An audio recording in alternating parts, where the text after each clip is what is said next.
You see two electric scooters on the same Amazon page, one at $1,200 and the other at $400, and both can roll off the same factory floor in China.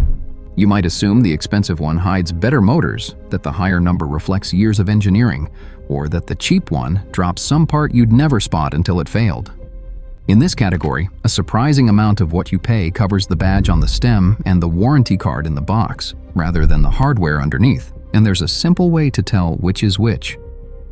Start with what genuinely costs money to build into a scooter: real brakes and suspension. A water rating like an IPX splash that shrugs off a rainy commute.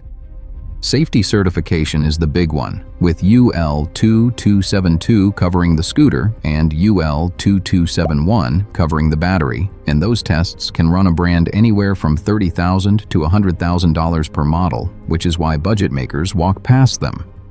What you're frequently not paying for is the hardware itself, because the same Chinese factories assemble scooters sold under different names. Electric Scooter Guide documented one case, showing the early Apollo City and the Zero scooter were built on the same Titan Unicool platform, with the main difference coming down to warranty length. Real-world range tends to land near 60% of the advertised figure, so a scooter promising 30 miles often delivers closer to 18. Pay for brakes, water resistance, certification, and support, and refuse to pay extra for a logo bolted onto hardware you could grab cheaper somewhere else. First up is Unagi, which launched in 2018 under David Hyman, who used to run Beats Music, and the whole pitch rests on design: a clean, foldable scooter built to feel premium in your hands. The flagship is the Model 1. What that premium actually buys you turns out to be styling and brand pedigree, rather than a fatter spec sheet than rivals at the same price. Unagi also leans hard on a subscription, roughly $39 a month, plus a $50 setup fee, which essentially means renting the scooter, and across 2 years that math climbs past the cost of buying many competitors outright. Unagi's planned Model 11 carried a price of $2,440 before the company canceled it in 2022. Unagi truly nails design and portability, but you're paying a design premium. GoTrax sits at the opposite end, a budget brand on shelves at Walmart and Best Buy, where the low price carries the entire appeal. A cheap scooter only counts as good value when it lasts, and someone picks up the phone once it doesn't. Here's where it gets rougher, because in December 2021, the Better Business Bureau handed GoTrax an F rating after what it called a pattern of complaints, hundreds of them, filed by customers across 41 states. To its credit, the company owned the failure, and marketing director Jeff Lawrence told Electrek that customer service had been a failure on our part. Then grew the support team from 4 people in early 2021 to 29 the following year.